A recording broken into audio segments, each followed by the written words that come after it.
Hi hello welcome back to our YouTube channel. അപ്പം ഇന്നൊരു mini വ്ളോഗാണ് കേട്ടോ. ദേവൂട്ടൻ്റെ ഡാൻസ് പ്രോഗ്രാമാണ് ഇന്ന് ഇവിടെ അടുത്ത അമ്പലത്തിൽ വെച്ചിട്ടാണ് നടക്കുന്നത്. അപ്പം അങ്ങോട്ട് പോകാനായിട്ട് റെഡി ആയിക്കൊണ്ടിരിക്കുക. ഇനി ഞാൻ കുറച്ച് ലിപ്സ്റ്റിക് കൂടെ ഇട്ട് ഞാനും റെഡി ആയി കഴിഞ്ഞു. അപ്പം ഞാനും അമ്മയും അച്ഛനും കൂടിയിട്ടാണ് അങ്ങോട്ട് പോകുന്നത്. ബാക്കി ചേച്ചിയും പിള്ളേരും എല്ലാം പോയിട്ടുണ്ട്. ദേവൂട്ടൻ എല്ലാം മേക്കപ്പ് ഒക്കെ കഴിഞ്ഞു. ഇപ്പോൾ അവിടെ വെയിറ്റ് ചെയ്യാണ് കേട്ടോ. ഫോട്ടോ എടുക്കാൻ വേണ്ടിയിട്ട് അവിടെ വെയിറ്റ് ചെയ്തുകൊണ്ടിരിക്കുകയാണ്. നമുക്ക് അവിടെ ചെന്നിട്ട് കാണാം. അപ്പം നമ്മൾ ഡാൻസ് സ്കൂളിൽ എത്തിയിട്ടുണ്ട് കേട്ടോ. ഇവിടെ എല്ലാവരും ഒരുങ്ങി സുന്ദരി കുട്ടികളായിട്ട് ഇരിക്കുകയാണ്. ഇവിടുന്ന് ബസ്സിലാണ് അമ്പലത്തിലോട്ട് പോകുന്നത്. ഇവിടെ അടുത്ത് തന്നെയാണ് അമ്പലം, കുറച്ച് ദൂരം പോയാൽ മതി. അപ്പോൾ എല്ലാവരും കുട്ടികളെല്ലാവരും കൂടി ഒരുമിച്ച് ബസ്സിലാണ് പോകുന്നത്. ദേവൂട്ടൻ കണ്ട ഒരുങ്ങി സുന്ദരിയായിട്ട് നിൽപ്പുണ്ട്. ദേവൂട്ടൻ മാത്രമല്ല, എല്ലാവരും സുന്ദരികളായിട്ട് ഒരുങ്ങിയിരിക്കുകയാണ്.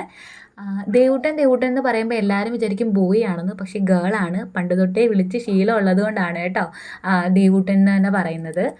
എല്ലാവരും കണ്ട് ഒരുങ്ങി പ്രാക്ടീസ് ചെയ്യാണ്. ഇങ്ങനെ പാട്ടൊക്കെ ഇട്ട് കൊടുത്തിട്ട് പ്രാക്ടീസ് ചെയ്യാണ്. ഇതാണ് ഡാൻസ് ടീച്ചർ. ഈ പ്രോഗ്രാം നടക്കുന്നത് വിഷുവിനാണ് കേട്ടോ. വിഷുവിൻ്റെ ആ ഒരു ടൈമിൽ എടുത്തു വെച്ച വീഡിയോ ആണിത്. ഇപ്പോഴാണ് അപ്ലോഡ് ചെയ്യാൻ പറ്റിയത്.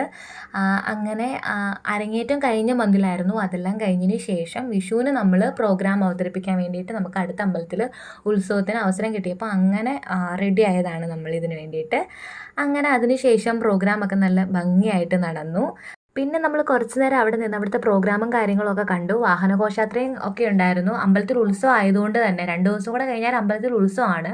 അതുകൊണ്ട് അവിടെ വാഹനഘോഷയാത്രയും കാര്യങ്ങളും ഉണ്ടായിരുന്നു. അങ്ങനെ നമ്മൾ കുറച്ച് നേരം അവിടെ നിന്ന് അപ്പം തന്നെ സമയം ഏകദേശം ഒരു 11 മണി കഴിഞ്ഞിട്ടുണ്ടായിരുന്നു. പിന്നെ നമ്മൾ നിന്ന് കഴിഞ്ഞാൽ ലേറ്റ് ആവുന്നത് കൊണ്ട് തന്നെ ഐസ്ക്രീമൊക്കെ കുടിച്ചു. പിന്നെ കുറച്ച് ബജ്ജിയും കാര്യങ്ങളൊക്കെ കഴിച്ചതിന് ശേഷം നമ്മൾ തിരിച്ച് വീട്ടിലെത്തി കേട്ടോ.